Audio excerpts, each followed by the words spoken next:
Hello friends, हम आज बताने जा रहे हैं आपको कुछ वर्णमाला के बारे में। भाषा की सबसे छोटी इकाई ध्वनि होती है और इस ध्वनि को वर्ड कहते हैं। वर्डों के व्यवस्थित समूह को वर्णमाला कहते हैं। हिंदी वर्णमाला में कुल वर्डों की संख्या 52 होती है।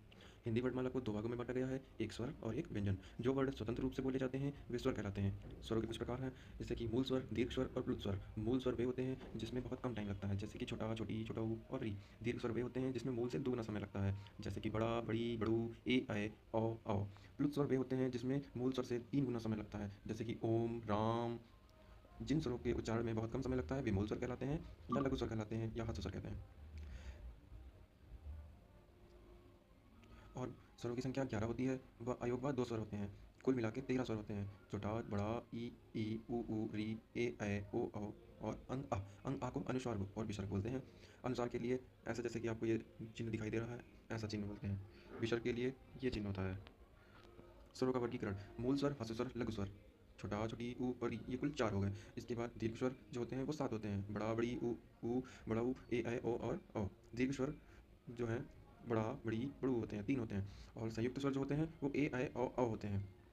संयुक्त स्वर या स्वरों का निर्माण जो है वो, जैसे कि छोटा ए जो होता है वो छोटा आ और छोटी ई से मिलकर बनता है। छोटा आ और छोटे ए से मिलकर बड़ा ए बनता है। और छोटा आ और छोटे ऊ से मिलकर एक ओ बनता है। और छोटा आ और ओ से मिलकर बड़ा ओ बनता है। स्वरों का उच्चारण स्थान, जैसे कि कंठ स्वर छोटा बड़ा होता है, तालव्य स्वर छोटे ई बड़ी होता है, ओष्ठ स्वर छोटा ऊ बड़ा ऊ होता है, मूर्धन्य स्वर री होता है, कंठ तालव्य स्वर ए और ऐ होता है, कंठ ओष्ठ स्वर ओ और औ होता है। इसको याद करने के लिए हम लोग ऐसे भी याद कर सकते हैं, एटीएम 2, मतलब कंठ, तालव्य, ओष्ठ, मूर्धन्य और दंतोष्ठ, ठीक है, और ओष्ठी।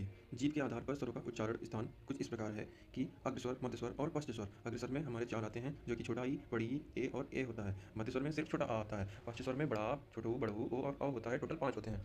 व्यंजन: व्यंजन वे होते हैं जिनको हम स्वरों की सहायता से बोलते हैं, व्यंजन कहलाते हैं। ये 6 प्रकार के होते हैं। स्पर्शी यानी कि स्पर्श व्यंजन, उच्छिप्त या द्विगुण व्यंजन। द्विगुण व्यंजन यानी उच्छिप्त यानी कि डा और ढा, ये 2 होते हैं। और जो स्पर्श व्यंजन होते हैं वो का से लेके माँ तक होते हैं, यानी कि का वर्ग से लेके पा वर्ग तक की। अनुनासिक में जो लास्ट वाला पंचमा वर्ग होता है वो पूरा आ जाता है, ना, ना, मा। अंतस्थ में 11 लव आते हैं। ऊष्म व्यंजन या संघर्षी व्यंजन में शा, शा, शा, हा, 4 ही आते हैं। संयुक्त व्यंजन छत्रज्ञ श्रा आते हैं, जो कि दूसरे अक्षरों से मिलकर बनते हैं। वर्ग तालिका: वर्ग तालिका कुछ इस प्रकार है कि कचट तप, ऐसे करके हम लोग इसको याद कर सकते हैं।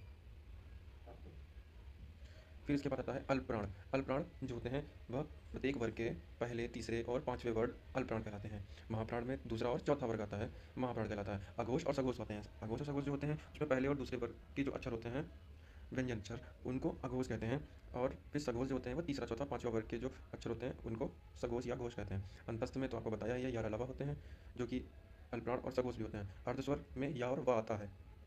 पार्श्विक व्यंजन ला होता है। लुंठित या प्रकंपित वर्ड जो होता है वो रा होता है। उसमें संघर्षी व्यंजन शा, शा, शा, हा, जिसमें से शा, शा, शा महाप्राण अघोष तथा हा जो होता है वह महाप्राण सघोष होता है। संयुक्त व्यंजन छत्रज्ञ श्रा बताया जैसे कि। और संयुक्त व्यंजनों का निर्माण जो है वह कैसे मिलकर होता है, वह का और शा से मिलकर छा बनता है, ता और रा से मिलकर त्रा बनता है, जा और ई से मिलकर ज्ञा बनता है और शा और रा से मिलकर श्रा बनता है। अभी देखिए वर्णमाला एक नज़र में। स्वरों की संख्या 11 होती है। अयोगवाह स्वर 2 होते हैं। कुल स्वरों की संख्या 13 होती है। स्पर्शी व्यंजनों की संख्या 25 होती है। द्विगुण व्यंजनों की संख्या 2 होती है। अंतस्थ व्यंजनों की संख्या 4 होती है। उष्म व्यंजनों की संख्या 4 होती है। संयुक्त व्यंजनों की संख्या 4 होती है। और टोटल ऐसे हमारे कुल वर्डों की संख्या 52 हो जाती है। तो ये हमारा वर्णमाला का पूरा चैप्टर समाप्त होता है। Thank you.